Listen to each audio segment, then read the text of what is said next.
నమస్తే. నవలా శీర్షిక సాధన. రచన పాలంకి సత్య గారు. చదువుతున్నది రాధిక. ఇక కథలోకెడితే, పోస్ట్ అన్న కేక వినపడగానే వీధి గుమ్మం దగ్గరకు పరిగెత్తింది శాంత. పోస్ట్ మ్యాన్ ఆమె చేతిలో 2 ఉత్తరాలు ఉంచి వెళ్ళిపోయాడు. శాంత కుతూహలంగా ఉత్తరాలు ఎవరి దగ్గర నుంచి అని చూసింది. వచ్చిన ఉత్తరాల్లో ఒకటి కార్డు, రెండవది ఇంగ్లాండ్ లెటర్. కార్డు ఆమె అక్క సీత రాసింది. ఇంగ్లాండ్ లెటర్ మీద దస్తూరి ఎవరిదో ఆమె గుర్తుపట్టలేకపోయింది. శాంత తండ్రి రాఘవరావు గారు ఇంట్లోకి వస్తూ, ఎవరి దగ్గర నుంచమ్మా ఉత్తరాలు అని అడిగారు. సీత రాసిన ఉత్తరం చదువుతున్న శాంత సమాధానం ఇవ్వలేదు. మామూలు క్షేమ సమాచారాల తర్వాత సీత తర్వాతి నెలలో రాబోయే దసరా పండుగకు తనను, భర్తను, అత్తమామలను పిలిస్తే బాగుంటుందని, అలా పిలిచి మర్యాదలు చేస్తేనే అత్తవారింట్లో తన పరువు నిలబడుతుందని రాసింది. ఉత్తరం చదివిన శాంత ముఖం కోపంతో ఎర్రబడింది. తన సుఖము, తనకు అత్తవారింట్లో గౌరవము తప్ప అక్కకు పుట్టింటి వారి కష్టసుఖాలు అక్కర్లేదు కాబోలు. ఉన్న 1 ఎకరం భూమి అమ్మి అక్కకు పెళ్లి చేశాడు తన తండ్రి. మొదటి ఏడాది అన్ని పండుగలకు శ్రావణ మాసం నోముకి వియ్యాల వారిని, అల్లుడిని పిలిచి బట్టలు పెట్టి సకల మర్యాదలు చేశాడు. ముందు ముందు కానుకలైనప్పుడు ఖర్చు ఉండనే ఉంది. ఇంకా పండక్కి పిలవమని ఎలా రాయగలిగిందో అక్క. శాంత బాధగా నిట్టూర్చింది. 2వ ఉత్తరం ఎవరి దగ్గర నుంచి వచ్చిందో అని అనుకుంటూ ఉండగానే రాఘవరావు గారు ఆమె చేతిలో నుండి ఉత్తరాలు తీసుకున్నారు. ఎవరి నుండి ఉత్తరాలు అంటూ శాంత తల్లి జానకమ్మ ముందు గదిలోకి వచ్చింది.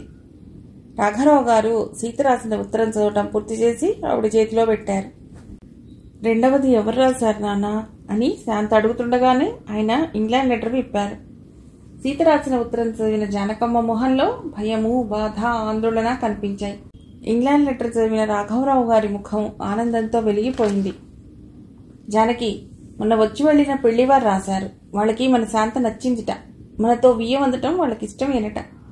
మధ్యవర్తి పరంధామయ్య గారితో మాట్లాడి మనకు అనుకూలంగానే ముహూర్తాలు నిర్ణయించుకోవచ్చునని రాశారు. జానకమ్మ గర్వంగా కూతురు వైపు చూసింది. అంతమా, చదువా, గుణమా ఏం తక్కువని తన కూతురు నచ్చకపోవటానికి? వచ్చిన మొదటి సంబంధమే ఖాయమైపోతోంది. పెళ్లి కొడుకు గవర్నమెంట్లో పనిచేస్తున్నాడు. చిన్నపిల్ల పెళ్లి కూడా అయిపోతే తామిద్దరూ హాయిగా కృష్ణ, రామ అనుకుంటూ బతికేయవచ్చు.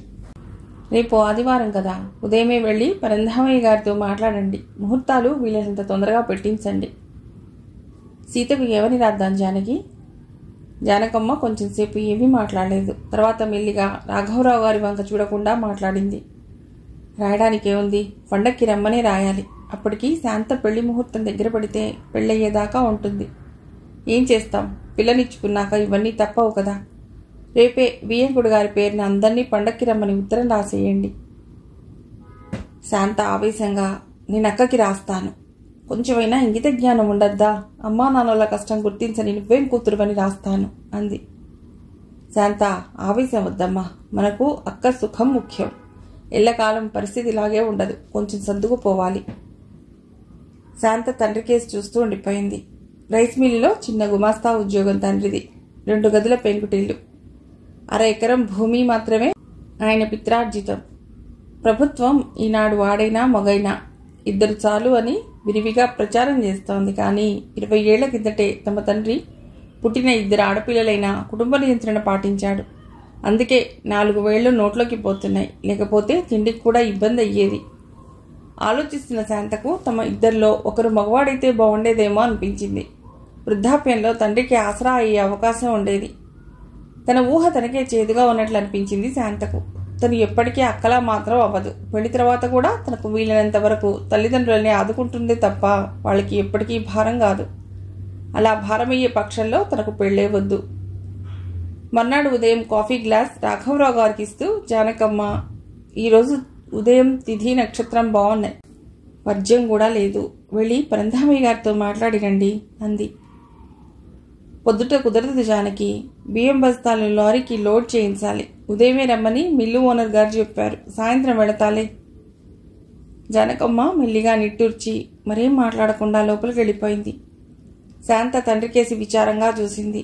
మిల్లు ఓనరు నెలకు ఇచ్చేది 800 రూపాయల జీతం.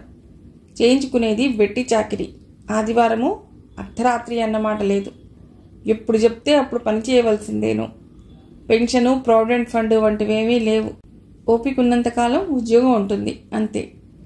తండ్రితో ఆ విషయమే మాట్లాడితే, నా ఉద్యోగం చాలా నయమమ్మా. పంచదార మిల్లులో, ఇటుక బట్టీలలో సీజనల్గానే ఉద్యోగాలుంటాయి. మనకేమిటి లోటు? ఏడాది పొడుగునా జీతం వస్తోంది కదా అంటాడు. ఆయనలా తృప్తి పడకపోతే మధ్యతరగతి మనుషులు బతకలేరేమో. బియ్యం బస్తాలు లారీలకు ఎక్కించి మధ్యాహ్నం 1 గంట దాటేసరికి రాఘవరావు గారు అలసటగా ఇంట్లో అడుగుపెట్టారు. ఆయన దొడ్లోకెళ్ళి కాళ్ళు చేతులు కడుక్కుని వచ్చేసరికి జానకమ్మ అన్నం వడ్డించింది. ఆయన పీట మీద కూర్చుని భోజనం మొదలెట్టేసరికి రాఘవరావు అంటూ పరంధామయ్య వచ్చాడు. ఇంట్లో ఉన్న ఒకే ఒక్క గోద్రేజ్ కుర్చీ మీద ఆయన్ని కూర్చోమని చెప్పి మంచినీళ్ళు ఇచ్చింది జానకమ్మ. ముందు గదిలో కూర్చున్న పరంధామయ్య వంటింట్లో భోజనం చేసిన రాఘవరావు గారితో మాట్లాడాడు. పొద్దుటే వస్తావనుకుని ఎదురు చూశానయ్యా. ఇప్పటికీ నువ్వు రాకపోతే నేను బయలుదేరాను. అమ్మాయి నచ్చిందని ఉత్తరం రాగానే అంతా అయిపోయిందనుకుంటున్నావేమిటి? మిగతా విషయాలు తెలుసుకోవాలని లేదా? మిల్లులో లారీ లోడింగ్ పని ఉండి ఉదయమే వెళ్ళి ఇప్పుడే వచ్చాను. మగపెళ్లి వారు ఏమన్నారు? భోజనం పూర్తి చేసిరా, మాట్లాడుకుందాం. మగపెళ్లివారు పరంధామయ్య ద్వారా పంపిన వార్తా విషయాలు ఏమై ఉంటాయన్న ఆతృతతో రాఘవరావు గారికి అన్నం సహించలేదు. తొందరగా భోజనం పూర్తి చేసి ముందు గదిలోకి వచ్చి మంచం మీద కూర్చున్నారు. రాఘవరావు గారు తిన్న కంచెం తీసి అంట్లలో వేసి జానకమ్మ కూడా ముందు గదిలోకి వచ్చి కూర్చుంది. నువ్వు శాంత భోజనం చేసేయండి జానకి. పర్వాలేదు, తర్వాత తింటాము. శాంతకు తల్లిదండ్రుల్ని చూస్తే బెంగగా అనిపించింది. ఎంత ఆదుర్దాగా ఉన్నారు ఇద్దరూను. తన పెళ్లి గురించిన ఆలోచనలే వాళ్ల మనస్సులో అస్తమానము మెదులుతూ ఉంటాయి. ఆడపిల్ల గుండెలపై కుంపటి అని అందుకే అంటారా? రాఘవరావు గారు మెల్లిగా మాట్లాడారు. నిన్ననే మగపెళ్లి వారి నుండి ఉత్తరం వచ్చింది. శాంత నచ్చిందని, ముహూర్తాలు నన్నే నిర్ణయించమని రాశారు. మిగతా విషయాలు నువ్వు చెప్తావని రాశారు. కట్న కానుకలు, లాంఛనాలు అవి ఏమీ నాకు రాసిన ఉత్తరంలో లేవు. నీకు రాసి ఉంటారనుకుంటున్నాను. అవును, సరిగ్గానే ఊహించావు. కట్న కానుకల సంగతి నాకు రాశారులే. వాళ్లక ఒక్కగానొక్క కొడుకు. ఏ ముచ్చట తిరిగినా ఈ పెళ్లిలోనే కదా. అందుకే కట్నం కింద 30,000, అమ్మాయికి 4 తులాల బంగారము, పీటల మీద చదివింపులకి వెండి కంచము, చెంబు, అత్తగారికి ఆడపడుచుకి లాంఛనాలకి 1116, పట్టు చీరలును, అలకపాన్పు మీదికి స్కూటరో కలర్ టీవీయో ఉంటే బాగుంటుందని రాశారు. రాఘవరావుకి కళ్ళు తిరిగినట్లు అనిపించింది. జానకమ్మ మ్రాన్పడిపోయింది. ఏమిటయ్యా అలా చూస్తావు? మన అమ్మాయి సుఖానికేగా నువ్విచ్చేది. ఏమైనా ఆషామాషి పెళ్లి కొడుకు అనుకుంటున్నావా? గవర్నమెంట్లో ఎల్డీసీ తెలుసా? రాఘవరావు గారు మెల్లిగా నోరు విప్పి మాట్లాడారు. పెద్దమ్మాయి భర్త కూడా గుమాస్తాయేగా. అతడికి 10,000 కట్నం ఇచ్చాను. చిన్నమ్మాయికి సుమారుగా అంతే అనుకున్నాను. ఇంకో 4-5,000 ఎక్కువైతే సర్దగలను. కానీ నువ్వు చెప్పే లెక్క నా తాహతుకి మించినది. పెద్దమ్మాయి మొగుడికి చిన్న ప్రైవేట్ కంపెనీలో పని. ఈ పెళ్లి కొడుకు గవర్నమెంట్లో పనిచేస్తున్నాడు. ఇద్దరినీ ఒకేలా ఎలా లెక్క కడతావు? గవర్నమెంట్ ఉద్యోగం అంటే ఏమనుకుంటున్నావు? జీతమే కాదు, పై సంపాదన బోలెడుంటుంది తెలుసా? గవర్నమెంట్ ఉద్యోగులకు పై సంపాదన ఉంటుందన్న సంగతి రాఘవరావు గారికి తెలియంది కాదు. తాను పనిచేసే మిల్లు యజమాని ఎన్నోసార్లు ఎంతమంది చేతిలో తడపడం చూశాడు. కానీ పెళ్లికొడుకు సంపాదన ఎంతైనప్పటికీ తను ఇవ్వగలిగిన కట్నం పెరగదు కదా. రాఘవరావు గారు మౌనంగా ఉండటం చూసిన పరంధామయ్య తనే సంభాషణను సాగించాడు. ఈ పెళ్లి జరిగితే రేపు సుఖపడేది నీ కూతురే. నువ్వు కాదంటే అవతల చాలా మంది క్యూ కట్టి నిల్చున్నారు. 50,000 కట్నం చెప్పినా ఎగరేసి పోతారు. ఏదో అమ్మాయి గ్రాడ్యుయేట్ అని అబ్బాయి ముచ్చట పడుతున్నాడు. అందుకే ఇంత తక్కువ కట్నానికి ఒప్పుకున్నారు. కావలిస్తే మరో 5,000 తగ్గించి 25,000 ఒప్పించడానికి ప్రయత్నిస్తాను. తను గ్రాడ్యుయేట్ అయినందుకు కట్నంలో రాయితీ ఇస్తున్నారన్నమాట. శాంత విషాదంగా నవ్వుకుంది. ఆలోచించి ఏ సంగతి రేపు చెప్తాను పరంధామయ్య అన్నారు రాఘవరావు గారు.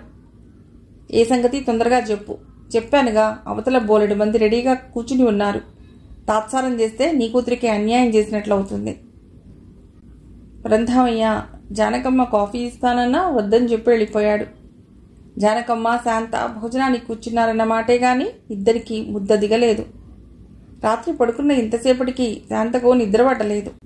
వచ్చిన మొదటి సంబంధం వాళ్లకే తను నచ్చిందన్న వార్త ఆమెను ఎంతగా ఆకాశానికెత్తిందో, మగపెళ్లి వారడిగిన కట్న కానుకలు ఆమెను అంతగా అధపాతాళానికి కుంగదీశాయి. శాంత నిద్రపోతుందనుకున్న ఆమె తల్లిదండ్రులు ఆమె నిద్రాభంగం కాకుండా మెల్లిగా మాట్లాడుకోసాగారు. పరంధామయ్య చెప్పిన లెక్క చూస్తే మొత్తం 50,000 దాటేటట్లుంది. అంత డబ్బు ఎలా సమకూర్చటం కష్టమే కానీ ఇంత మంచి సంబంధం వదులుకోవడం ఎలా? అన్ని విధాలా యోగ్యమైన వరుడు, మంచి ఉద్యోగం, ఒక్కడే కొడుకు, వేరు బాదరబందీలేవీ లేవు. నిజమే కానీ డబ్బు విషయమే ఏం చేయాలో తెలియటం లేదు. జానకమ్మ ఒక్క నిమిషం ఏమీ మాట్లాడలేదు. తర్వాత మెల్లిగా ఇలా అంది, ఇల్లు అమ్మేస్తేనో? రాఘవరావు గారు బలవంతంగానా అన్నట్లు నవ్వారు. ఏం చేయాలో తెలియక ఏడవలేక నవ్వినట్లుంది ఆయన నవ్వు. పెద్దమ్మాయి పెళ్లికి ఉన్న 1/2 ఎకరం భూమి అమ్మేశాం. చిన్నమ్మాయి పెళ్లికి ఇల్లు అమ్మేయటానికి నాకే అభ్యంతరమూ లేదు. కానీ ఈ చిన్న ఊళ్ళో ఈ పాత పెంకుటింటిని మనకు అవసరమైనంత డబ్బిచ్చి కొనే నాథుడేడి? జానకమ్మ నిరాశగా నిట్టూర్చింది. నిజమే, ఈ ఇంటికి మనం అడిగినంత డబ్బు ఎవ్వరూ ఇవ్వరు.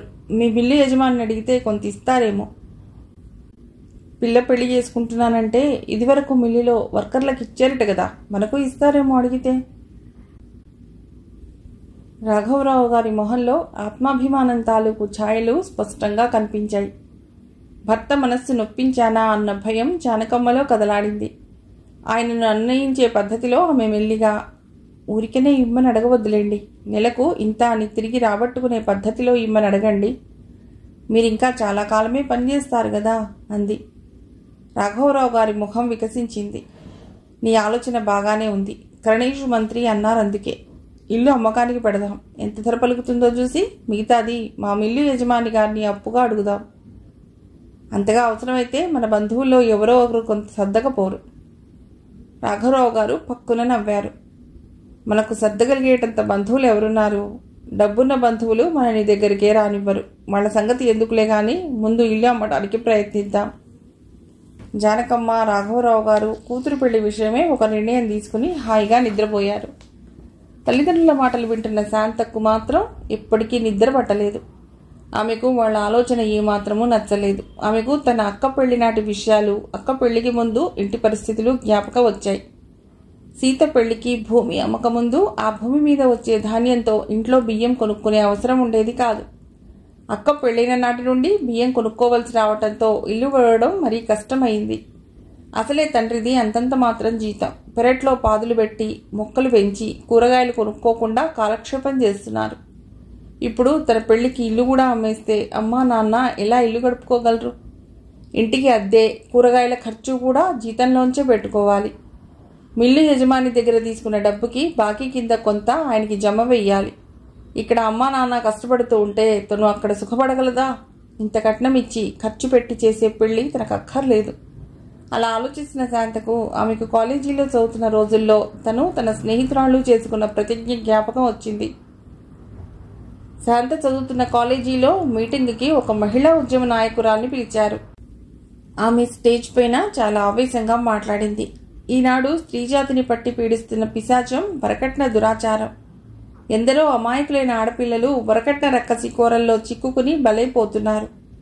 ఈ దురాచారం నశించాలంటే ఆడపిల్లలు మగపిల్లలతో సమానంగా చదువుకోవాలి, మగపిల్లలతో సమానంగా ఉద్యోగాలు చేయాలి, మగపిల్లలతో సమంగా ఆడపిల్లలకు ఆస్తి హక్కు కావాలి.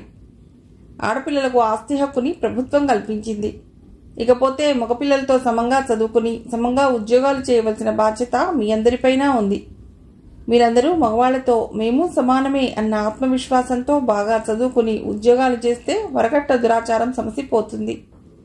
నా మటుకు నేను నా కూతుళ్ళు 3కి బాగా చదువు చెప్పించాను. ఒక అమ్మాయి డాక్టర్, ఒక అమ్మాయి ఇంజనీరు, ఒక అమ్మాయి లాయర్, 3కి వరకట్నం కోరని భర్తలే లభించారు. మీరు కూడా అదే మార్గంలో ప్రయాణం చేసి మహిళాభ్యుదయానికి కృషి చేయండి. మీ అందరికీ నా సహాయ సంపత్తి ఎల్లవేళలా ఉంటుంది. ఆవేశంగా మాట్లాడిన ఆమె ఉపన్యాసం కాలేజీలో చదువుతున్న ఆడపిల్లలందరిలో ఎంతో ఉత్తేజాన్ని కలిగించింది. ఆమె ఉన్నంతసేపు ఆమె వంక, తర్వాత ఆమె ఎక్కి వెళ్ళిపోతున్న కాంటిసా కారు వంక అమ్మాయిలంతా చూస్తూ ఉండిపోయారు. మర్నాడే శాంత ఆమె స్నేహితురాళ్లు మాలిని, వనజ కట్నం తీసుకొని వాడినే పెళ్లి చేసుకోవాలని నిర్ణయించుకుని ఆ మేరకు ప్రతిజ్ఞ కూడా చేశారు. పాత సంగతులను తలుచుకున్న శాంత మర్నాడు తన ఫ్రెండ్స్ ఇద్దరినీ కలిసి వాళ్లతో తన ఆవేదన చెప్పుకుని ధైర్యం తెచ్చుకోవాలనుకుంది. అలాగే తండ్రికి కూడా తను కట్నం తీసుకొని వాడినే పెళ్లి చేసుకుంటానన్న విషయం చెప్పాలని నిర్ణయించుకుంది. ఆలోచనలు ఒక కొలిక్కి వచ్చిన కొంతసేపటికి నిద్రాదేవి ఆమెను కరుణించింది. మర్నాడు ఉదయమే నిద్రలేచిన శాంత వీధి గుమ్మం కడిగి ముగ్గుపెట్టింది. ఆమె దొడ్లోకి వెళ్లేసరికి జానకమ్మ పెరడంతా ఊడ్చి పంపు దగ్గర అంట్లు తోమటానికి సిద్ధమవుతోంది. తల్లికి కావలసిన నీళ్లు పంపు కొట్టి పెట్టింది శాంత. పొయ్యి అంటించింది. నీళ్లు కాగు పొయ్యి మీద పడేసింది. మెల్లిగా తల్లితో చెప్పింది, అమ్మా, మాలిని ఇంటికి వెళ్ళొస్తానమ్మా ఈవేళ. జానకమ్మ ఒకసారి పరీక్షగా చూసింది శాంతను. మాలిని ఉండేది పొరుగుళ్ళో. 2 ఊళ్ళకి మధ్యన 2 కిలోమీటర్ల దూరం ఉంటుంది. ఈరోజు ఎందుకు ఈ కోరిక వచ్చిందో శాంతకి. నిన్న పెళ్లివారి విషయం శాంతను కలతపెట్టినట్లుంది. ఫ్రెండ్తో మాట్లాడి వస్తే మనస్సుకి కొంత హాయిగా ఉంటుందేమో. అలాగే వెళ్ళిరా. భోజనాలు అయ్యాక వెళ్ళి సాయంత్రం చీకటి పడకముందే వచ్చేసే. ఆలస్యమైతే నాకు కంగారుగా ఉంటుంది. శాంత మాలిని ఇంటికి వెళ్లేసరికి ఆమె స్నేహితురాలు వరజ కూడా అక్కడే ఉంది. శాంత, లోపలికి రా. ఇప్పుడే నీ సంగతి మాట్లాడుకుంటున్నా. నీకు 1000 ఏళ్ల ఆయుష్. నాకు సంతోషంగా ఉంది. వనజ వాళ్ళ ఇంటికి మళ్ళీ వెళ్ళాలేమో అనుకుంటూ ఉంటే వనజ కూడా ఇక్కడే ఉంది. అంతా కలిసి ఒకేసారి మనసులు విప్పి మాట్లాడుకోవచ్చు. మనసు విప్పి చెప్పుకోవాల్సిన విషయాలేమిటి? నీకు పెళ్లిగాని కుదిరిందా ఏమిటి? మాకు చెప్పకుండా ఎవరైనా ఓకే చేశావా, లేక ప్రేమ వివాహమా? శాంత నీరసంగా నవ్వింది. అలాంటివేవీ జరగలేదు. ఏమిటి విషయం అయితే? శాంత తనను చూడడానికి వచ్చిన పెళ్లివారి సంగతులు, వారు అడిగిన కట్నకానుకుల సంగతులు వివరంగా చెప్పింది. ఇల్లు కూడా అమ్మేయాలని తన తల్లిదండ్రులు నిర్ణయించుకున్న సంగతి చెప్పింది. ఏమిటి, కట్నం తీసుకునేవాడిని చేసుకుంటావా? మనం ప్రతిజ్ఞ చేసుకున్న సంగతి మర్చిపోయావా? ఏ విషయంలో అతడు నీకన్నా గొప్ప? అతడు BA చదివాడు, నువ్వు BA చదివావు. అతడికి వెనుక ఏ బాదరబందీ లేదు. నీకు చదివించవలసిన తమ్ముళ్ళు చెల్లెళ్ళు లేరు. నీకన్నా 4 సంవత్సరాల ముందు పుట్టాడు కాబట్టి ఉద్యోగం చేస్తున్నాడు. ప్రయత్నిస్తే ఆ పాటికి ఉద్యోగం నీకు వస్తుంది. అంతగా వాళ్ళ గొంతమ్మ కోరికలు తీర్చే అవసరం ఏమిటి? వనజ ఆవేశంగా మాట్లాడిన తర్వాత మాలిని అంది, అవును, మొన్ననే నాకు ఓ సంబంధం వచ్చింది. వాళ్ళు పెళ్లి చూపుల సమయంలోనే కట్నం సంగతి మొదలెట్టారు. నేను మొహం మీద కుండబద్దలు కొట్టినట్లు చెప్పాను. కట్నం అడిగేవాడిని చేసుకోనని. వెంటనే వాళ్ళు లేచి వెళ్ళిపోయారు. నేను మధ్యవర్తికి కట్నం అడగని వాడినే తీసుకురమ్మని చెప్పేశాను. నువ్వు మీ నాన్నగారికి చెప్పేయి. వనజ మాట్లాడింది. నేను మా నాన్నగారికి మన ప్రమాణాల సంగతి చెప్పేశాను. నేను ఉద్యోగం చేస్తానని చెప్పాను. ఆయన వెంటనే ఒప్పుకున్నారు. జాబ్ మంచిది దొరకాలంటే బట్టి డిగ్రీ సరిపోదు, పోస్ట్ గ్రాడ్యుయేషన్ చెయ్యి అన్నారు. మన కాలేజీలో పోస్ట్ గ్రాడ్యుయేషన్ అవకాశం లేదు కదా? లేదు, హైదరాబాద్లో మా అన్నయ్య జాబ్ చేస్తున్నాడుగా, అందుకని ఆ ఊళ్ళో చదువుకుంటాను. హాస్టల్లోనే ఉండి చదువుతాలే. మా అన్నయ్య వాళ్ళ ఇంట్లో ఉండటానికి ఒప్పుకున్నా మా వదిన ఉండనీయదు. బోలెడు కట్నంతో వచ్చానని గర్వం ఆవిడకు. మా అన్నయ్యను తను కొనుక్కున్నానని, సర్వ హక్కులు తనవేనని అన్నట్లుగా మాట్లాడుతుంది. అంతగా ఆవిడ దగ్గర అవమానాలు భరిస్తూ ఉండే కర్మ నాకేమిటి? మా నాన్నగారు ఫీజు కడతారు. నేను హాస్టల్లోనే ఉంటాను. హైదరాబాద్ అయితే అన్నయ్య ఆసరాగా ఉంటాడని మా అమ్మకు ఆశ. పోస్ట్ గ్రాడ్యుయేషన్ అయ్యాక ఉద్యోగం, ఆ తర్వాతే పెళ్ళి. హాస్టల్లో ఉండి చదువుకుంటే ఎంత ఖర్చు అవుతుందో మెల్లిగా భయంగా అడిగింది Shanta. College fees, books, hostel fees, రాను పోను ప్రయాణం ఖర్చులు, సదరు ఖర్చు అన్నీ కలిసి కోర్స్ మొత్తానికి 20,000 అవుతుంది. అంత డబ్బుంటే ఇక కావాల్సిందే ఉంది. దగ్గర ఊళ్ళో గవర్నమెంట్ కాలేజీ కనుక BA చదవగలిగింది. డిగ్రీతోటే ఉద్యోగానికి ప్రయత్నించాలి. ఏమిటి శాంత మాట్లాడటం లేదు? మనం కాలేజీలో అనుకున్న విషయాలను వదిలేస్తున్నావా? ఆడపిల్ల జీవితానికి పరమావధి పెళ్లి మాత్రమే అనుకోకు. మా నాన్నగారివి కూడా అభ్యుదయ భావాలు. అందుకే నన్ను చదివించి పైకి తీసుకొస్తున్నారు. నువ్వు మీ ఇంట్లో నీ మనస్సు విప్పి మాట్లాడి ఒప్పించు. అంతేకాని మన ఆదర్శాలని లక్ష్యాలని బలిపెట్టకు. వనజ తండ్రి అంత అభ్యుదయ భావాలున్న మనిషి అయితే కొడుక్కి కట్నం ఎందుకు తీసుకున్నాడో? ఆదర్శాలు మనకు అనుకూలమైనంత వరకు బాగానే ఉంటాయి అనుకుంది శాంత. పైకి మాత్రం ఈరోజే మా నాన్నగారితో మాట్లాడతాను. పైకి చదివించే స్తోమత ఆయనకి లేదు. ఉన్న డిగ్రీతోటే ఉద్యోగ ప్రయత్నం చేయాలి అంది. Wish you best of luck. ఏదో ఒక ఉద్యోగం దొరక్కపోదులే, నేను వెళ్ళొస్తాను. పోస్ట్ గ్రాడ్యుయేట్ కోర్స్ వివరాలు కనుక్కోవాలి అంటూ వనజ వెళ్ళిపోయింది. నీ మాట ఏమిటి మాలిని? నువ్వు MA చదువుతావా అంది శాంత. చదివి ఉద్యోగం చేసి ఆ డబ్బంతా అత్తమామల చేతిలో పోయడం అంత బుద్ధి తక్కువ పని లేదు. కట్నం చూసి చేసుకుంటేనే, ఉద్యోగాన్ని చూసి చేసుకుంటేనే, డబ్బు కోసమేగా చేసుకునేది. కట్నం ఫిక్స్డ్ డిపాజిట్ అయితే ఉద్యోగం రికరింగ్ డిపాజిట్ లాంటిది. నేను నన్నుగా ప్రేమించేవాడినే చేసుకుంటాను. డబ్బుతో లింక్ లేదు. నిజంగా జీవితంలో అలాంటి వాడు దొరికితే అంతకన్నా కావాల్సిందే ఉంది. వెళ్ళి వస్తానని మాలినితో చెప్పి ఇంటికి బయలుదేరింది శాంత. ఇంటికి నడుస్తున్నంతసేపు శాంత ఆలోచిస్తూనే ఉంది. తన మనసులోని మాట తండ్రికి ఎలా చెప్పాలో ఆమెకు తెలియటం లేదు. కట్నం తీసుకొని వాడినే చేసుకుంటానంటే తండ్రి ఏమంటాడో? ఇదెక్కడి పిచ్చి ఆలోచనని పగలబడి నవ్వుతాడా? కట్నం ఇచ్చేవాణ్ణి నేనైతే నీకెందుకు బాధ అని తిడతాడా? తన మాటలనే పట్టించుకోనట్లుగా ఊరుకుంటాడా? శాంతకు తండ్రితో తన పెళ్లి విషయం ఎలా మాట్లాడాలో తెలియలేదు. రాత్రి భోజనాలకు కూర్చున్నారు రాఘవరావు గారు, జానకమ్మ, శాంత. ముగ్గురి కంచాల్లోనూ దొండకాయ కూర, తోటకూర పప్పు, కొబ్బరికాయ పచ్చడి వడ్డించింది జానకమ్మ.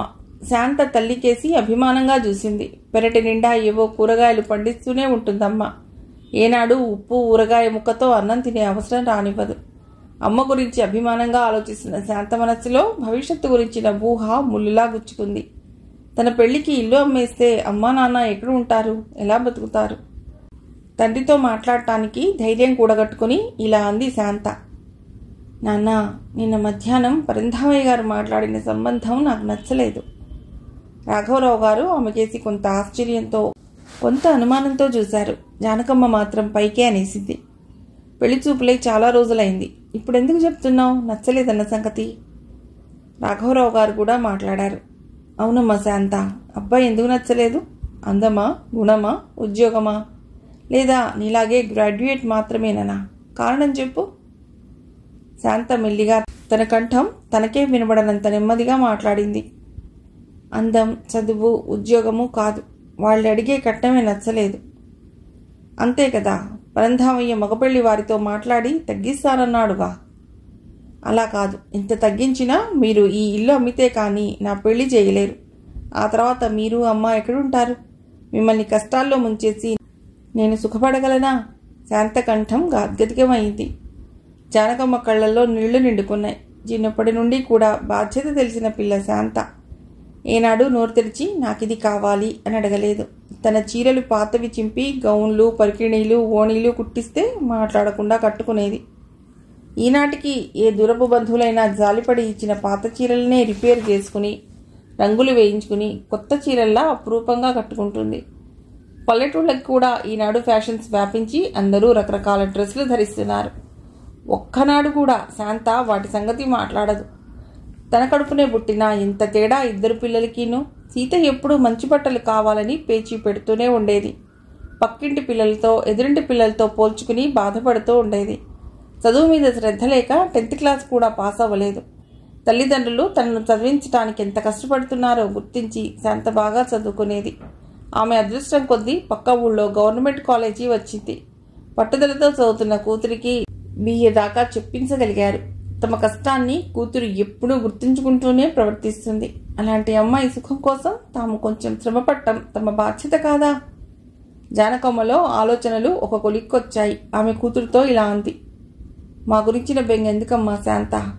పండుటాకులం, రేపో మాపో రాలిపోయే మా కోసం నీ బంగారు భవిష్యత్తును బలిపెట్టమంటావా? బంగారు భవిష్యత్ అంటే పెళ్లి చేసుకోవటం, పిల్లల్ని కలటమేనా? నేను ఉద్యోగం చేస్తాను. ఆడపిల్లలు కూడా మగపిల్లలతో సమంగా ఉద్యోగాలు చేస్తే వరకట్నం సమస్య దానంతటదే సమసిపోతుంది. ఏమిటి, నీకు పెళ్లి చేయకుండా నీ చేత ఉద్యోగం చేయించమంటావా? ఆడపిల్ల సంపాదనకు ఆశపడి పెళ్లి చేయటం లేదని జనం దుమ్మెత్తిపోస్తారు. దుమ్మెత్తిపోసే ఆ జనం మీకు చిల్లిగవ్వ సాయం చేయరు. లోకానికి భయపడుతూ కూర్చుంటే ఏం సాధించలేవు. నేను నా స్నేహితురాళ్ళు కట్నం తీసుకుని వాడినే పెళ్లి చేసుకుంటామని ప్రమాణం చేశాం. ఎవరు నీ స్నేహితురాళ్ళు? వనజ, మాలినియేనా? వాళ్ళకేమిటి, లక్షాధికారులు. రేపు వాళ్ళు కట్నాలు గుమ్మరిస్తారు. వాళ్ళు ఎగిరి గంతేసి పెళ్లిళ్ళు చేసుకుంటారు. మధ్యతరగతి వాళ్ళం, మనకు వాళ్లకు సాపత్యం ఏమిటి? కట్నాలేం గుమ్మరించడం లేదు. వనజ ఉద్యోగం చేస్తానంటే వాళ్ళింట్లో వెంటనే ఒప్పుకున్నారు. పెద్ద చదువైతే మంచి ఉద్యోగం వస్తుందని MA చదివిస్తున్నారు. మాలిని మధ్యవర్తికే చెప్పేసిందిట కట్నం అడిగే సంబంధాలు వద్దని. నా ఆశయాలకే ఇంట్లో విలువలేదు. ఏమిటి నీ ఆశయాలు? జరిగే సంగతులు మాట్లాడు. తల్లి కూతురుల మధ్య వాగ్వివాదం మొదలై ఇల్లు రణరంగంలా మారిపోయింది.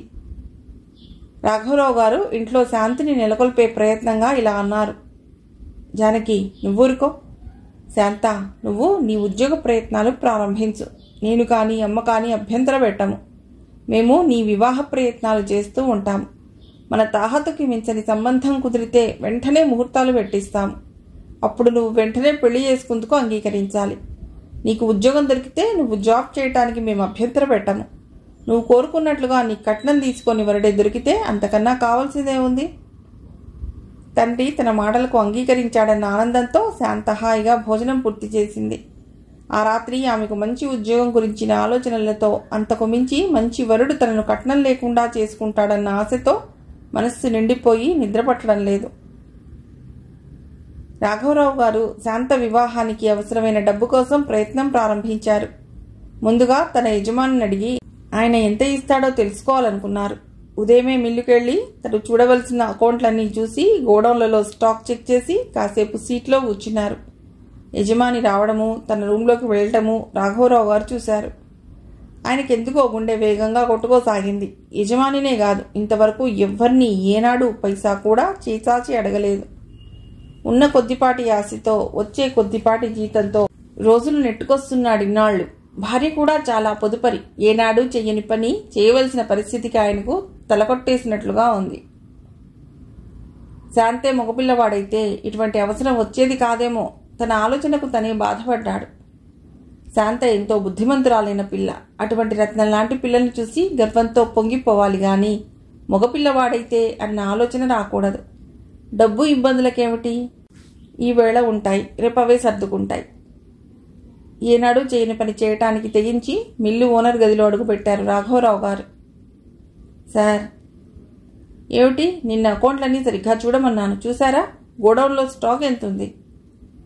ఆ అకౌంట్ వివరాలు, స్టాక్ వివరాలు ఓనర్కి వినయంగా చెప్పారు రాఘవరావు గారు. ఓకే, ఈ వారం కూడా లారీ లోడింగ్ ఉంటుంది. ఆదివారం ఉదయమే వచ్చేయండి. అలాగే సార్.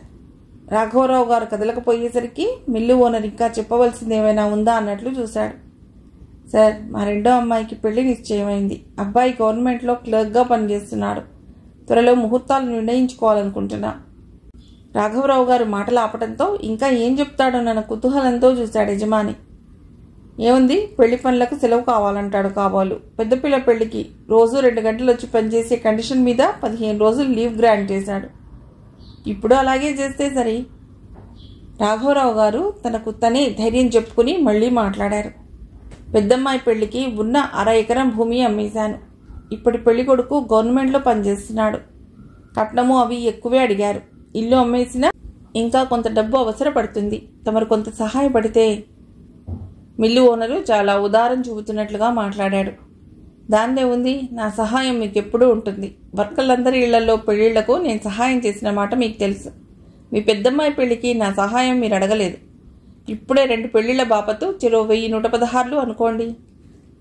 రాఘవరావు గారు కొంచెం భయపడుతున్నట్లుగా అడిగారు. కట్నం ఖర్చు అన్నీ కలిపి 50,000 దగ్గరగా అవుతుంది సార్. ఇల్లు బేరం పెడదాం అనుకుంటున్నాను. మిగతా సొమ్ము మీరు దయతలిచి ఇస్తే నెల నా జీతంలోంచి కట్ చేసుకోవచ్చును. ఓనర్ రాఘవరావు గారి వంక ఒక వింత జంతువుని చూసినట్లు చూశాడు.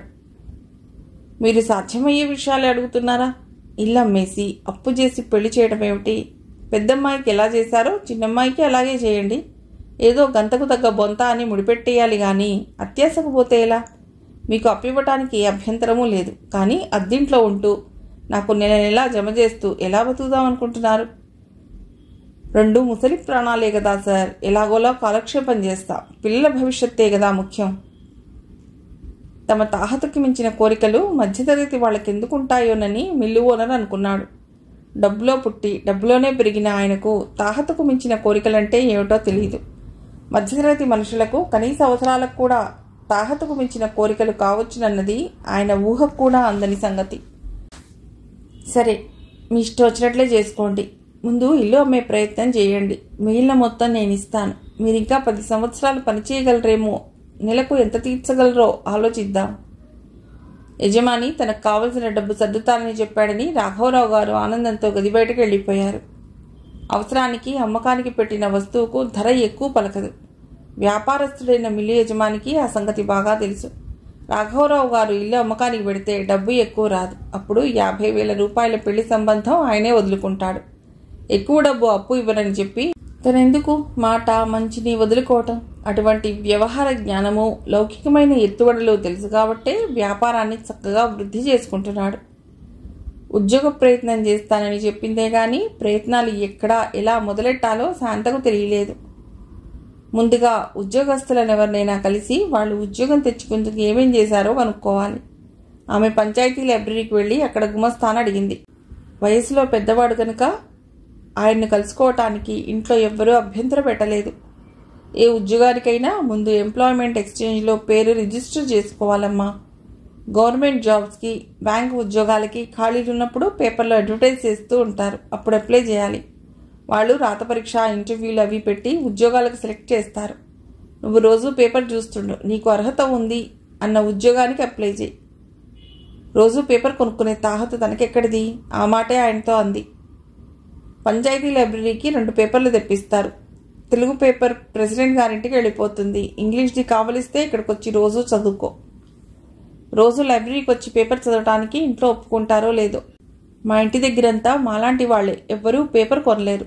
రోజు ఇక్కడికి వచ్చి 10 మందిలో కూర్చుని పేపర్ చదవడం అంటే పల్లెటూళ్ళలో 10 మంది 10 రకాలుగా అంటారు. మా అమ్మా నాన్న ఒప్పుకోరేమో. 10 మంది ఏమైనా అంటారేమోనని కాలేజీకి పంపడం మానేశారా? అంతగా భయమైతే ఓ పని చేయి. లైబ్రరీ మధ్యాహ్నం మూసేస్తారుగా, అప్పుడు చదువుకుందు గాని. లంచ్కి లైబ్రరీ మూసేసే ముందు లైబ్రరీకి రా. పేపర్ తీసుకుని ఇంట్లో చదువుకుని లైబ్రరీ సమయం తెచ్చేసరికి ఇచ్చేయి. శాంత లైబ్రరీ క్లర్క్కి థ్యాంక్స్ చెప్పింది. నువ్వు ఈవేళ అప్లై చేసినా నీకు ఉద్యోగం దొరకటానికి ఎంత లేదన్నా 2 ఏళ్లైనా పట్టవచ్చు. ఈలోగా ఎంప్లాయ్మెంట్ ఎక్స్చేంజీలో రిజిస్టర్ చేయించుకో. ఇతరత్రా ఏ చిన్న ఉద్యోగం దొరికినా చేరిపో. శాంత మరోసారి థ్యాంక్స్ చెప్పి ఇంటికి వచ్చేసింది. రాఘవరావు గారి ఇంటి అమ్మకం విషయంలో మిల్లు ఓనర్ గారి అంచనా ఏమాత్రమూ తప్పలేదు. ఊరు మరీ పెద్దది కాకపోయినా పోస్టాఫీసు, బ్యాంకు వంటి కనీస సౌకర్యాలు ఉన్న ఊరే. త్వరలో తాలూకా హెడ్ క్వార్టర్స్ కూడా అవుతుందంటున్నారు. ఇల్లు చిన్నదే కానీ దొడ్డి విశాలమైంది. పెద్ద డాబా ఇల్లు కట్టుకోవచ్చు. 40,000 రాకపోవనుకున్నారు రాఘవరావు గారు.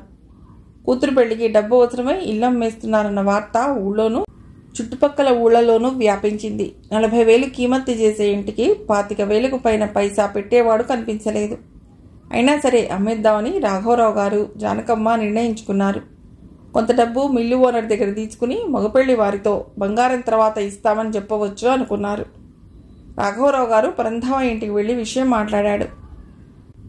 కట్నం, లాంఛనాలు ఇచ్చి పెళ్లి చేయగలను పరంధామయ్య. అమ్మాయికి బంగారం తర్వాత పెడతానని చెప్పి ఒప్పించు. పెళ్లివారి నుండి పిల్ల నచ్చిందని ఉత్తరం వచ్చి ఎన్నాళ్ళైంది? పరంధామయ్య ఆ ప్రశ్న ఎందుకు అడిగాడో తెలియక రాఘవరావు గారు తికమకపడ్డారు. 15 రోజులు దాటిందేమో. ఇన్నాళ్ళు వాళ్ళు నీకోసం నోరు తెరుచుకుని ఎదురు చూస్తున్నారనుకున్నావా? నీకప్పుడే చెప్పాను, ఎగరేసుకుపోవటానికి క్యూ కట్టి నిల్చున్నారని. ఆ కుర్రవాడికి వేరే సంబంధం నిశ్చయం అయిపోయింది. రాఘవరావు గారు నీరు కారిపోయారు. మిత్రుడిని చూసి జాలిపడ్డ పరంధామయ్య, విచారించకు, శాంతకింతకన్నా మంచి సంబంధమే వస్తుందేమోలే అని ఓదార్చాడు. శాంత మాత్రం కట్నం అడిగిన సంబంధం తప్పిపోయినందుకు ఆ రాత్రి హాయిగా నిద్రపోయింది.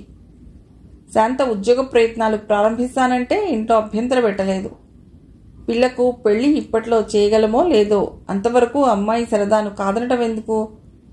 ఇంట్లో ఊరికేనే కూర్చుని ఏం చేస్తుంది గనక పెళ్ళయ్యేదాకా ఉద్యోగానికి వెళ్ళి వస్తుంటే కాలక్షేపంగా ఉంటుంది. జాబ్ కోసం చేయవలసిన మొదటి ప్రయత్నం ఎంప్లాయ్మెంట్ ఎక్స్చేంజీలో రిజిస్ట్రేషన్. జిల్లా ముఖ్యపట్నం ఏలూరు వెళ్ళి వేయించాలి. తను ఒక్కటి వెళ్ళి వచ్చినా 50 రూపాయలు బస్ ఛార్జీలే అయిపోతాయి. అక్కడ ఇంకా పై ఖర్చు కూడా ఉంటుందేమో. నాన్నని డబ్బు అడగాలి. శాంతకి తండ్రిని నెలాఖరులో డబ్బు ఎలా అడగాలో తెలియలేదు. వచ్చే నెలలో అక్కను, ఆమె కుటుంబాన్ని పండక్కి పిలుస్తున్నారు. ఆ పండుగ ఖర్చు నుంచి తేరుకోవటానికి ఎంత లేదన్నా 2 నెలలు పడుతుంది. పచారీకోట్లో ఖాతా, బట్టల షాప్లో పద్దు. శాంత పెదవులపై మధ్యతరగతి మందహాసం కదలాడింది. మనస్సు కొంచెం తేలికపరుచుకుందామని లక్ష్మీకాంతమ్మ గారింటికి బయలుదేరింది శాంత. లక్ష్మీకాంతమ్మ గారు వితంతు. 3 కొడుకులు సిటీలలో పెద్ద ఉద్యోగాల్లో ఉన్నారు. ఊళ్ళో ఉన్న ఆస్తిని చూసుకుంటూ ఒక్కతే ఉంటుంది. భూములన్నీ రైతు మీద వదిలేస్తే ఆస్తి అన్యాక్రాంతమై పోతుందన్న భయంతో ఒక్కతిని పల్లెటూళ్ళలో ఉంటున్నానని చెప్తూ ఉంటుంది. పల్లెటూరి బయతురకం తమ దగ్గర ఉంటే తమ స్టేటస్కి, డిగ్నిటీకి భంగమని, కోడళ్లే ఉండనివ్వటం లేదని ఊళ్ళో చెప్పుకుంటూ ఉంటారు. శాంత లక్ష్మీకాంతమ్మ గారి గుమ్మంలో అడుగుపెట్టేసరికి ఆవిడ భాగవతం చదువుతూ ఊయల బల్ల మీద కూర్చుని ఉంది. శాంతని చూసి పుస్తకం మూసేసి, రా శాంత, చాలా రోజులే కనిపించావు అంది. శాంత వెళ్ళి ఆవిడ పక్కనే కూర్చుంది. ఏమిటి శాంత, ముఖం వాడిపోయినట్లుంది? నడిచి వచ్చాను కదా, ఎండవల్లనేమో. లక్ష్మీకాంతమ్మ గారు సన్నగా నవ్వింది. నడక వల్ల వచ్చిన అలసటికి, మనసు పడే ఆవేదనకి తేడా చెప్పలేని దాన్ని కాదు. మీ నాన్నగారు చేసిన ప్రయత్నాలు, ఇల్లు ఎంత ప్రయత్నించినా అమ్మకం కాకపోవటము, సంబంధం తప్పిపోవటము అని నాకు తెలుసు. ఈ పల్లెటూళ్ళలో ఏ విషయమూ దాగదు. బాధపడకు, ఇంతకన్నా మంచి సంబంధమే వస్తుందిలే. బాధ నా గురించి కాదు, ఇంకో సంబంధమైనా కానీ ఉన్న ఇల్లు అమ్మకుండా నాన్న పెళ్లి చేయలేరు. ఆ తర్వాత వాళ్ళ బతికేం కావాలి? అందుకే కట్నం వద్దన్న వాడినే చేసుకోవాలని నిర్ణయించుకున్నాను. మంచి నిర్ణయమే. కట్నం తీసుకుని వాడినే చేసుకోవాలని ఆడపిల్లలు నిర్ణయించుకున్నట్లే అమ్మాయి తెచ్చే డబ్బు కన్నా ఆమె గుణగణాలే ముఖ్యమని మగపిల్లల తల్లిదండ్రులు అనుకుంటే బాగుండును. మా ఇల్లే చూడు, బోలెడంత ఆస్తి ఉంది. అబ్బాయిలు పెద్ద ఉద్యోగాల్లో ఉన్నారు. అయినప్పటికీ మా ఆయన కాబోయే కోడళ్లు తెచ్చే కట్నానికే విలువిచ్చారు. కోడళ్లలోనే నాకు పుట్టని కూతుర్ని చూసుకోవాలన్న కోరిక అలాగే మిగిలిపోయింది. ఒక్క కోడలినైనా అణుకువకి, ఆప్యాయతకి విలువనిచ్చి ఎంపిక చేసుకుని ఉంటే ఇలా ఒంటరితనంతో నా వార్ధక్యం గడిచేది కాదు. ఏనాడు ఎవరితోనూ చెప్పని విషయం లక్ష్మీకాంతమ్మ గారు శాంతతో చెప్పేసింది. ఒక 5 నిమిషాలు మౌనం రాజ్యం చేసింది. ఆ తర్వాత లక్ష్మీకాంతమ్మ గారే మాట్లాడింది. ఈ మధ్య టీవీ ప్రోగ్రాంలో చూశాను. మహిళా కార్యక్రమం కాబోలు ఆడపిల్లలు ఉద్యోగాలు చేస్తే వరకట్న సమస్య పోతుందని చెప్పారు. నువ్వు BA పాస్ అయ్యావు, ఉద్యోగం కోసం ప్రయత్నించరాదా? శాంత ముఖం వికసించింది. ఆ ప్రయత్నం మీదనే ఉన్నాను. ఇంట్లో అమ్మా నాన్న కూడా ఒప్పుకున్నారు. ముందుగా ఏలూరు వెళ్ళి ఎంప్లాయ్మెంట్ ఎక్స్చేంజిలో పేరు నమోదు చేయించాలి. నెలాఖరు కదా, ఇప్పుడు వెళ్ళలేను. వచ్చే నెలలో అక్క వాళ్ళు పండగకు వస్తున్నారు. ఆ తర్వాత ఏలూరు వెళ్ళి రిజిస్ట్రేషన్ చేయించాలి. 2 నెలలు ఆలస్యం అవుతుంది అంతేగా. 2 నెలల తర్వాత మాత్రం ఛార్జీలు పెట్టుకుని వెళ్ళాలిగా. తను డబ్బిస్తానన్నా శాంత తీసుకోదు. చాలా అభిమానవతి. ఏ పండుగకో పూజకో పిలిచి బలవంతంగా బొట్టు పెట్టి చీరిస్తేనే ఎంతో మొహమాటంగా తీసుకుంటుంది. కానీ శాంతను ఎలాగైనా ఏలూరు త్వరలో తీసుకువెళ్ళగలగాలి. శాంతమ్మ గారి మనస్సులో ఆలోచన మెరిసింది. ఒక అరగంట సేపు ఆ మాట ఈ మాట మాట్లాడిన తర్వాత ఆవిడ శాంతతో, ఈ శుక్రవారం మా చెల్లెలింటికి ఏలూరు పెడదాం అనుకుంటున్నాను. సమయానికి పాలేరుకి పొలంలో పని ఎక్కువగా ఉంది. ఒక్కతిని వెళ్ళలేను. కొంచెం సాయం వస్తావా? శనివారం సాయంత్రానికి వచ్చేయవచ్చు. ఇంట్లో అడిగి చెప్పు అంది. శాంత ఇంటికొచ్చి లక్ష్మీకాంతమ్మ గారు ఏలూరు సాయం రమ్మన్నదని చెప్పింది. రాఘవరావు గారు, ఆవిడతో పెడితే నాకేం భయం లేదు. కానీ ఆవిడ చెల్లెలింట్లో నువ్వే ఉంటావు, మర్యాదగా ఉండదు. ఆవిడను చెల్లెలింట్లో దింపి నువ్వు రుక్మిణత్తయ్య ఇంటికి వెళ్ళి అక్కడే ఉండు. తిరిగి వచ్చేటప్పుడు కలిసి వచ్చేద్దురు గాని. ఎలాగో వెళ్తున్నావుగా, అక్కడ ఎంప్లాయ్మెంట్ ఎక్స్చేంజ్లో రిజిస్టర్ చేయించుకో అన్నారు. రుక్మిణి రాఘవరావు గారికి స్వయానా చెల్లెలు. రుక్మిణి భర్త కృష్ణారావు జిల్లా పరిషత్లో క్లర్క్గా బాగా సంపాదించాడు. తనకన్నా తక్కువలో ఉన్న బావమరిదితో సఖ్యం అతడికి అంతగా ఇష్టం ఉండదు. రుక్మిణికి అన్నగారంటే అభిమానమున్నా భర్తను కాదని ఏమీ చేయలేదు. మేనత్త ఇంట్లో ఉండటం అంతగా ఇష్టం లేకపోయినా గత్యంతర లేక శాంత సరైనంది. లక్ష్మీకాంతమ్మ గారిని ఏలూరు తీసుకువెళ్ళటానికి శాంత శుక్రవారం ఉదయమే ఆవిడ ఇంటికి వెళ్ళింది. బాలేరు సామాను మోసుకుంటూ వచ్చి ఇద్దరిని బస్ ఎక్కించాడు. ఒరేయ్, నేను తిరిగి వచ్చిందాకా ఇల్లు చూసుకుంటూ ఉండు, వేరే ఏ పని మీద పోకు అంది లక్ష్మీకాంతమ్మ గారు. శాంత మనస్సు కలుక్కుమంది. పాలేరుకు పొలం పనులు ఉండటం వల్ల తనను సాయం రమ్మని అడిగింది. ఇప్పుడు ఇల్లు కనిపెట్టుకునే ఉండమంటోంది. అంటే తనకు డైరెక్ట్గా డబ్బు ఇవ్వకుండా కేవలం తనకు సాయం చేయటానికే ఈవిడ ఏలూరు ప్రయాణం పెట్టుకుందా? అయ్యో, ఒక మంచి మనిషికి అనవసరంగా ఇబ్బంది కలిగించానే. ఏమో, ఆఖరి నిమిషంలో పాలేరుకి పొలం పని లేకుండా పోయిందేమో. బస్సు ఏలూరు చేరేదాకా శాంత ఆలోచనలు పరిపరి విధాలుగా పోతూనే ఉన్నాయి. ఏలూరులో లక్ష్మీకాంతం గారి చెల్లెలింట్లో ఆ ఇంట్లో వాళ్ళు బలవంతం చేస్తే భోంచేసింది శాంత. లక్ష్మీకాంతమ్మ గారు తన మరిదితో శాంతకు ఎంప్లాయ్మెంట్ ఎక్స్చేంజీలో ఉన్న పని గురించి చెప్పింది. ఆయన శాంతతో, 12 గంటలు కావస్తోంది, గవర్నమెంట్ ఆఫీస్ కదా, వాళ్ళంతా లంచ్కి వెళ్లే హడావుడి, అప్పుడే మొదలెడతారు. తిరిగి మధ్యాహ్నం 3ంటికి కానీ ఒక్క ఉద్యోగి కనిపించడు. ఆ తర్వాత మీ పని పూర్తవడం కష్టం. రేపు ఉదయమే వెళ్ళండి అన్నాడు. శాంత తన మేనత్త ఇంటికి వెళ్ళింది. ఆమె వెళ్లేసరికి ఇంట్లో ఇంకెవరూ లేరు. రుక్మిణి ఎంతో ఆనందంగా ఎదురొచ్చి, రా శాంత, ఏమిటిలా వచ్చావు? అన్నయ్య వదిన బాగున్నారా? సీత నుండి ఉత్తరాలు వస్తున్నాయా అంటూ కుశల ప్రశ్నలేసింది. శాంత ఆవిడ ప్రశ్నలకు జవాబు చెప్పి తను వచ్చిన పని కూడా చెప్పింది. ఉద్యోగాలు దొరకడం చాలా కష్టం అంటున్నారు శాంత. మావాడు MA పాస్ అయి 2 ఏళ్లుగా ఇంట్లో కూర్చున్నాడు. ఈ ఉద్యోగ ప్రయత్నం కన్నా పెళ్లి చేసుకోవటమే మంచిది. నాకే స్వతంత్రం ఉంటే.